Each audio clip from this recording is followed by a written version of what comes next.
Hello everyone, আশা করি আপনারা সকলে খুব ভালো আছেন আর আমিও ভালো আছি। আবার একটি নতুন ব্লগ নিয়ে চলে এলাম। হ্যাঁ, যাকে দেখতে পেলেন আমরা সব চাইল্ডহুড ফ্রেন্ড, বহু বছর পর আবারও দেখা, তাও আবার ওর বার্থডেতে।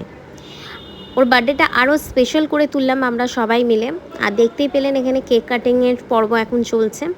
খুবই এনজয় করছি, যেহেতু বহু দিন পর আমাদের আলাপ, বহুদিন পর দেখা। আর বুঝতেই পাচ্ছেন চাইল্ডহুড ফ্রেন্ড, একসাথে আমাদের স্কুল কলেজ সমস্তটাই।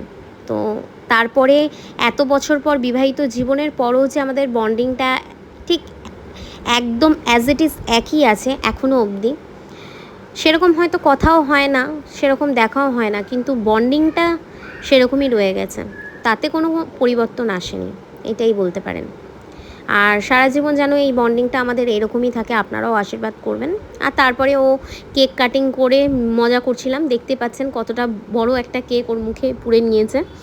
আর এই যে ওর মেয়ে, খুবই মিষ্টি, ওর মতোই একদম হয়েছে।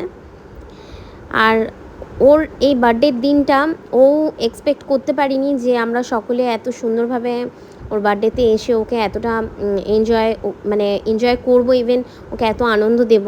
ও আমাকে বলল যে যেই দিন ওর বার্থডে ও সেই দিনই আর কি কলকাতায় এসছে। তো এসে আমাকে কল করেছিল যে এরকম ব্যাপার, আমি এসছি। বললাম ঠিক আছে, তাহলে তো দেখা করাই যায়।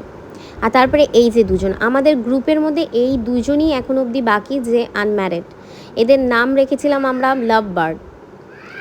শুধু পাখির মতো এরা উড়ে বেড়ায়। আমরা সাংসারিক জীবনে থেকেও দেখতেই পাচ্ছেন ওরও একটা বেবি হয়ে গেছে, আমারও হয়ে গেছে, তবে এ এখনও অবধি ব্যাচেলার লাইফই কাটাচ্ছে।